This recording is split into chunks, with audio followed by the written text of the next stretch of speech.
दिनैनि बे गोथार बुब्लियाव मन्दिर दर्शन खालामनाय बे हाबाफारियाव लोगो लाफानो हानाय आंनि बिबानगिरि लोगोफोर लोगोसे जोंनि सालाकाटि समष्टिनि आफादगिरि नेहाथारि आरो बिबानगिरि बिथांमोन बे हाबाफारियावनो दान्दिसे समनि थाखाय नुजाफैनाय बर' थुनलाइ आफादनि आरो ओनसोलनि गुबुन गुबुन आफादनि बिबानगिरि नोंथांमोन आमार राभा समाजरफ्राव उपस्थित हुआ सन्मानीय व्यक्तिসকল नेमसु आरो एबिएमसुर कर्मकर्ताসকল आङो बयनिसिमबो मागो दमासिनि गाहाम हामलायनाय बावहरबाय आरो इसोरनि अननायाव नोंथांमोना बयबो आलो गोजोनै संसार जानो हागोन बेखौबो आङो बे समाव मिजिं थिबाय। दा इलेक्शननि सिगाङावबो आं फैदोंमोन आरो बे समावबो गोबां मानसिफोरखौ बेवहाय लोगो मोनदों आरो दिनैबो बेवहाय बाहागो लाफैदों। नोंथांमोननि अननायाव जोङो दिनै सरकार दानो हादों आरो बे सरकार दाखांनायनि उनाव जोंनि ओनसोल जौगानायनि थाखाय जोङो माखासे हाबाफारि मावनो आखायाव लादों आरो बे हाबाफारिफोरखौ मावनायावबो निश्चय नोंथांमोननि मदद नांगोन नोंथांमोननि सहयोग नांगोन आङो बेखौ नोंथांमोननि खाथियाव गंग्लायै आरज गाबो। जोंनि ओनसोला जोबोद गोग्लैसोनाय गोलाव समनिफ्रायनो जोंनि दैदेनगिरिफ्रा मोनफ्रोमबो हाबाफारिफोरखौ नायै नायै मोनफा मोनफा मावबोनायमोनब्ला दिनै जोंनि हाबाफारिफ्रा गोबाङानो जोंनि जौगालु हाबाफारिफ्रा जाफुंगौमोन नाथाय गोबां समाव नेग्लेक्ट खालामना दोननायलाय दिनै मावनांगौ हाबाफारिया बारानिफ्राय बारा जादों। दा बिनि गेजेरजोंबो जोङो बेखौ गुबुन गुबुन आयदाखौ बिजिर बिजिर मावनो थाखाय आखायाव लादों। आं सान्दों बे 5 बोसोराव जोंनि गामि जोंनि रायजो जाग्रा ओनसोलफोर जोंनि थानसालि जोंनि स्कुल जोंनि अडिटोरियाम गासैबो जों लुबैनाय बायदियै साबना हामना जाजोबगोन होननानै आं मिजिंथिदों आरो बेजों लोगोसे जोंनि जि रांखान्थिनि जेंना गोबां मानसिफ्रानो दिनै गोरिब गुन्द्रा जालांगासिनो दङ। दा बे रांखान्थिनि जेंनाखौबो मेक्सिमाम लेभेलाव बोस्रांनो हागोन होननानै आं मिजिंथिदों। दा बेनि थाखायनो जोङो गुबुन गुबुन आयदायाव माखासे हाबाफारिफोर आखायाव लादों। आबाद जौगानायाव आइजोफोरनि माखासे सेल्फ हेल्प ग्रुपफोरजों ट्रेनिं होनाय जोंनि लाइमोनफोरखौ गुबुन गुबुन खामानियाव जोङो नांहोनो थाखाय माखासे आयदाफोर सायख'नाय बे गासैखौबो मोनफा मोनफा जों आखायाव लादों। फरायसालिफोरखौ साबना हामना खालामनाय बेजों लोगोसे दा इलेक्ट्रिक गैयै गामिफ्राव सलारनि बेबस्था खालामनाय दा बेफोरखौ जों आखायाव लादों। दा गिबियावनो आङो जोंनि बे मन्दिराव सलार जि गायनाय बे हाबाफारिखौनो मावग्रोगोन होननानै आं नोंथांमोननि सिगाङाव फोसावबाय। बेवहाय जाहाथे मोनाबिलियावबो स्रां जानानै थायो दा बेनिखायनो सलार गायनाय हाबाफारिखौ मावगोन। दा बेजों लोगोसे मन्दिर कमिटिया बे मन्दिरखौ साबना हामना खालामनाय बेनि मोनसे बेवहाय बिथांखि होदों आरो बे बिथांखिखौ लानानै जोङो टुरिजिम डिपार्टमेन्ट आरो आर्किअलजि डिपार्टमेन्टबो दङ। गोजाम मन्दिर हिसाबै बै मोननै बिफाननिफ्राय मा मोननो हायो बेनि अनगायैबो जोङो जोंनिफ्रायनो सरकाराव थांनाय बोसोरसेयाव माखासे जौगालु खामानि जायाखै दा बिनि फैनो गोनां रांफोरा थाबथाजोबनानै दङ आरो थांनाय गभर्नमेन्टआ 3,000 कौटिसो दाहार खालामनानै गालांदों। दा बेफोरनि थाखायनो गोबां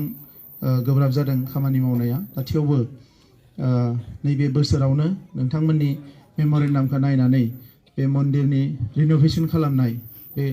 खामानिखौ आखायाव लागोन आरो नोंथांमोना हयथ' मास मोनसेनि गेजेरावनो माखासे खामानिफोरखौ जागायनो हागोन। आरो बेनि अनगायै अडिटोरियाम आरो बेवहाय टयलेटनि खोथा बुंदों। अडिटोरियाम टयलेट आरो दै बेजों लोगोसे बे मन्दिरसिम सफैनाय लामा बेखिनिखौ देग्लाय बोसोराव जोङो मावफुंगोन। आङो नोंथांमोननो खोथा होबाय आरो बेखौ नैबे जानुवारिनि लास्ट आरो फेब्रुवारिनि फार्स्ट बे समावनो नाजागोन आरो बाकिखिनि जि मेम'रेन्डाम बेवहाय होदों बयबो बेखौ आं गासैखौबो लाजोब्बाय। बेखौ आङो अफिसाव लांनानै कम्पिउटाराव सोजोबनानै मोनसे मोनसे नायनानै मानसि थिनहरनानै बबेखौ गोनांसिन बेखौ राङा बारा गैयाब्लाबो बबेखौ गोनांसिन बेखौ नायै नायै देग्लाय बोसोरनिफ्रायनो मावनो आखायाव लागोन दा नोंथांमोनजों आरोबाव गोलाव सावरायनांगौ दङ दा बेखौ आङो इयुनाव सावरायनो फैगोन दा थेवबो आङो मिजिंथिदों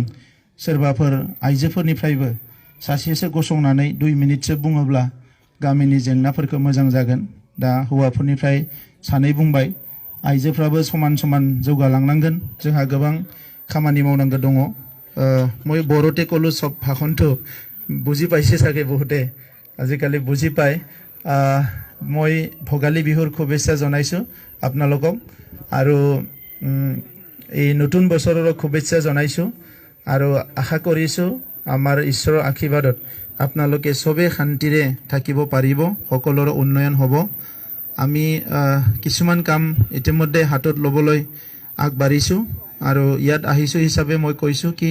এই যেটো অডিটৰিয়ামৰ কথা কৈছে য'ত নেকি মানুহ বহিব নোৱাৰা হৈ আছে এই অডিটৰিয়ামটো অলপ সুন্দৰকৈ সজোৱাৰ কাৰণে আমি কাম কৰিম আৰু ইয়াৰ লগতে এই মন্দিৰলৈ অহাৰ ৰাস্তা যেটো আছে এই ৰাস্তাটো আমি অতি শীঘ্ৰে হিটো ভালকৈ মানে কনক্ৰিট ব্লকেদি কৰাৰ কাৰণে এটা আঁচনি ল'ম আৰু ইয়াৰ লগতে এই মন্দিৰত সোলাৰ দিয়াৰ কাৰণে মই কৈছোঁ আৰু সেই সালাকাটি অঞ্চলৰ বিভিন্ন স্কুল বিভিন্ন কালভাৰ্ট বিভিন্ন গাঁৱৰ ৰাস্তা পদূলি এটো লাহে লাহেকৈ কাম আৰম্ভ কৰিম গোটে 40টা সমষ্টিতে আমি কাম আৰম্ভ কৰিম ইয়াৰ বাহিৰে খেতিয়কৰ লগত মহিলাসকলৰ লগত নিবনুৱাসকলৰ লগত বেলেগ বেলেগ কাম কৰাৰ কাৰণে আমি আঁচনি লৈছোঁ আৰু সেই আঁচনিবিলাকৰ দ্বাৰা আপোনালোকৰ লাভান্বিত হ'ব আমি এই বছৰত কমসে কম 10টা কাস্টম হায়াৰিং সেন্টাৰ বুলি কয় মই 30টা আমাৰ যেটো ব্লক আছে 30টা ব্লকতে ল'ম বুলি ভাবিছিলোঁ আৰু 414 আমাৰ 419টা ভিচিডিসি আছে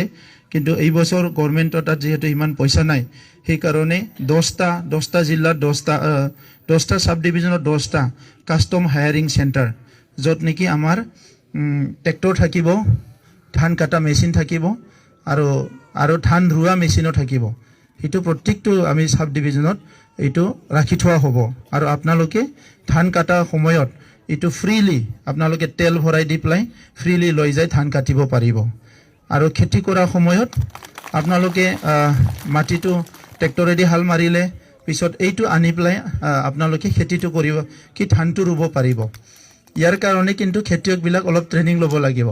কাৰণ সেই যেটো ট্ৰান্সপ্লান্টাৰ মেচিনে যি ধান ৰুবৰ কাৰণে হলে অলপ মানে কি কৰে কঠিয়াটো অলপ বেলেগকে কৰিব লগা হয় মানে হিটো মাটিত কৰিলে নহব হিটো অলপ বেলেগ পদ্ধতি আছে আপোনালোকক সব ট্ৰেনিং দিয়া হ'ব এগ্ৰিকালচাৰ ডিপাৰ্টমেন্টৰ পৰা আৰু এনেকা কৰিলে এদিনতে আমি বিঘা বিঘা মাটি খেতি কৰিব পাৰে তো হিখিনি আমি কৰি ল'ব লাগিব তো তেনেকুৱা কিছুমান আঁচনি ইতিমধ্যে আমি আৰম্ভ কৰিছোঁ আৰু অহা বছৰলৈকে প্ৰায় গোটেই ভিচিডিসিতে আমি তেনেকুৱা কাস্টম হায়াৰিং যেটো এটো কৰিব চেষ্টা কৰিম সেন্টাৰটো য'ত নেকি প্ৰত্যেক ভিচিডিসিতে আমাৰ 3-4খনকৈ ট্ৰেক্টৰ ধান কাটা মেচিন আৰু ধান ৰুৱা মেচিন সেইবিলাক সব ভিচিডিসিতে থাকিব আৰু তেতিয়া আপোনালোকে খুব ভালকৈ খেতিবিলাক কৰিব পাৰিব তো এইখিনি এই বছৰৰ পৰা আৰম্ভ কৰিম আৰু বিশেষকৈ আমি ভাবিছোঁ কি দুখীয়া শ্ৰেণীৰ মানুহ এতিয়া গোটেই বিটিআৰত মই সিলেক্ট কৰিবলৈ গৈ আছোঁ কি আমি 100খন সবচে গৰীব গাঁওটোৰ লগত কাম আৰম্ভ কৰিম কাৰণ যি গাঁৱত নেকি আজি কাৰেণ্ট নাই ৰাস্তা নাই মানুহবিলাক চাকৰি বাকৰি নাই সেই দুখীয়া গাঁৱৰ লগত আমি কাম কৰা আৰম্ভ কৰিম যাহাতে তেখেতসকলে মানৱ জীৱনৰ মানদণ্ডটো মিনিমাম হলেও পাবলৈ সক্ষম হয় তো এই কাৰণে অলপ সময় লাগিব যোৱা 17 বছৰত যেহেতু গভৰ্ণমেণ্টে একো নকৰিলে আমাক অলপ মানে টাইম লাগিছে এটো ঠিক কৰাৰ কাৰণে আৰু ইতিমধ্যে আমাৰটো বেছি দিন হোৱা নাই ডিসেম্বৰৰ পৰা এই জানুৱাৰী প্ৰায় এমাহ হ'বলৈ গৈ আছে তো যিয়ে নহওক এইখিনি সময়ত মই আপোনালোকক আশ্বাস আৰু বিশ্বাস দিছোঁ কি ইউপিপিএল যেটো চৰকাৰ আছে এই চৰকাৰটো ৰাইজৰ চৰকাৰ আৰু আপোনালোক একেলগে আমি মিলি সবে কাম কৰিম মোক বহুতে গাঁৱে গাঁৱে কৈছে আগতে শিৱ দেখিবলৈ পোৱা নাছিলোঁ এতিয়া শিৱে গাঁৱে গাঁৱে আহিছে বুলি তো আপোনালোকে মোক শিৱ বুলি নাভাবিব মই আপোনালোকৰে দাদা ভাই আপোনালোকৰে মানে কাৰোবাৰ দাদা ভাই হয় মই গতিকে আপোনালোকে যেতিয়া বিচাৰে এতিয়া পাব খালি অফিসত একেদিন অফিসটো সিস্টেম কৰাৰ কাৰণে হয়তো 2-3 মাহ লাগিব তাত বহুতখিনি কাম কৰিব লগা আছে আৰু ইয়াৰ পিছত মই ডিক্লেয়াৰ কৰি দিছোঁ ইলেকশনৰ পিছত এসেম্বলি ইলেকশনৰ পিছত মই বাহিৰতে বহা কৰিম আৰু অফিসত বেছি নবহো আপোনালোকে যাই বিটিসি সেক্ৰেটাৰিয়েটত বাহিৰতে মোক লগ পাব যি কথা পাতে বাহিৰতে পাতি আহিব পাৰিব কমসে কম সপ্তাহ 3 দিন মই বাহিৰতে বহি থাকিম তো আপোনালোকে অসুবিধা নাপাব আৰু গাঁৱে গাঁৱে আহিম दा बेखिनिखौनो बुंबाय दे बयनिसिमबो खुलुमनाय बावनानै आंनि बुंनाय फोजोबबाय।